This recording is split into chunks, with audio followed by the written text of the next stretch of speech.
No one will ever pay you what you're worth. No one will ever pay you what you're worth. They'll only ever pay you what they think you're worth. And you control their thinking. Not like this, although that would be cool. That would be really cool.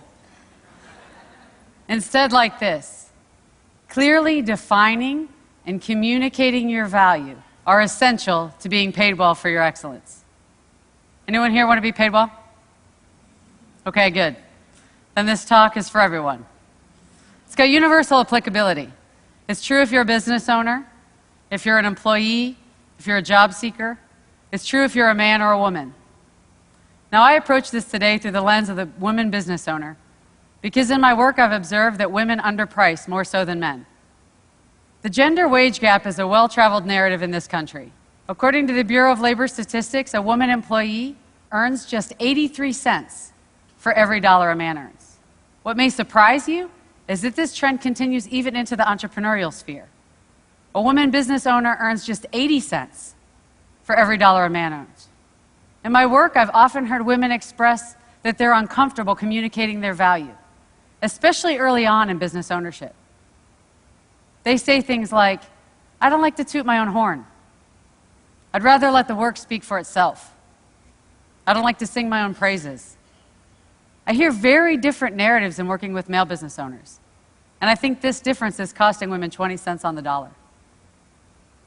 I'd like to tell you the story of a consulting firm that helps their clients dramatically improve the profitability. That company is my company. After my first year in business, I saw the profit increases that my clients were realizing in working with me. And I realized that I needed to reevaluate my pricing. I was really underpriced relative to the value I was delivering. That's hard for me to admit to you because I'm a pricing consultant. It's what I do. I help companies price for value. But nonetheless, it's what I saw, and so I sat down to evaluate my pricing, evaluate my value. And I did that by asking key value questions. What are my clients' needs, and how do I meet them? What is my unique skill set that makes me better qualified to serve my clients? What do I do that no one else does?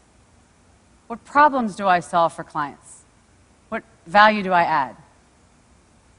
I answered these questions and defined the value that my clients get from working with me, calculated their return on investment, and what I saw is that I needed to double my price. Double it. Now, I confess to you that this terrified me. I'm supposed to be the expert in this, but I'm not cured. I knew the value was there. I was convinced the value was there, and I was still scared out of my wits. What if nobody would pay me that? What if clients said, "That's ridiculous. You're ridiculous"? Was I really worth that?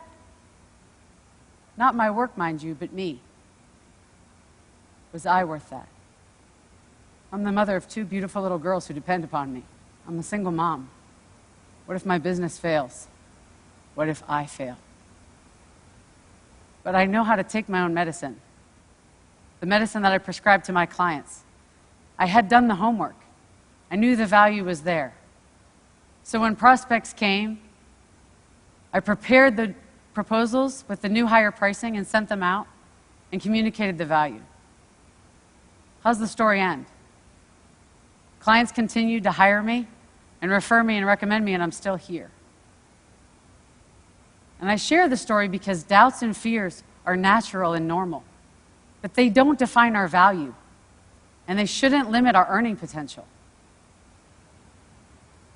I'd like to share another story about a woman who learned to communicate her value and found her own voice. She runs a successful web development company and employs several people.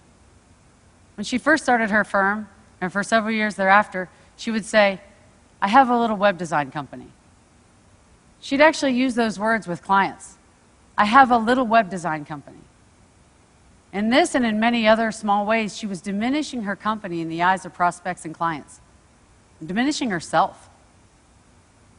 It was really impacting her ability to earn what she was worth. I believe her language and her style communicated that she didn't believe she had much value to offer. In her own words, she was practically giving her services away. And so she began her journey to take responsibility for communicating value to clients and changing her message. One thing I shared with her is that it's so important to find your own voice, a voice that's authentic and true to you. Don't try to channel your sister-in-law just because she's a great salesperson or your neighbor who tells a great joke if that's not who you are. Give up this notion that it's tooting your own horn. Make it about the other party. Focus on serving and adding value, and it won't feel like bragging. What do you love about what you do? What excites you about the work that you do? If you connect with that, communicating your value will come naturally. So she embraced her natural style, found her voice, and changed her message. For one thing, she stopped calling herself a little web design company. She really found a lot of strength and power in communicating her message. She's now charging 3 times as much for web design, and her business is growing. She told me about a recent meeting with a gruff and sometimes difficult client who'd called a meeting questioning progress on search engine optimization. She said in the old days that would have been a really intimidating meeting for her, but her mindset was different. She said she prepared the information, sat down with the client, said, "This isn't about me, it's not personal, it's about the client." She took them through the data, through the numbers, laid out the trends and the progress in her own voice and in her own way, but very directly said, "Here's what we've done for you." The client sat up and took notice and said, "Okay, I got it." And she said in describing that meeting, "I didn't feel scared or panicky or small, which is how I used to feel. Instead, I feel like, okay, I got this. I know what I'm doing. I'm confident." Being properly valued is so important. And you can hear in this story that the implications range far beyond just finances into the realm of self-respect and self-confidence. Today I've told 2 stories, one about defining our value and the other about communicating our value. And these are the 2 elements to realizing our full earning potential. That's the equation. And if you're sitting in the audience today and you're not being paid what you're worth, I'd like to welcome you into this equation. Just imagine what life could be like, how much more we could do, how much more we could give back, how much more we could plan for the future, how validated and respected we would feel if we could earn our full potential, realize our full value. No one will ever pay you what you're worth. They'll only ever pay you what they think you're worth, and you control their thinking. Thank you.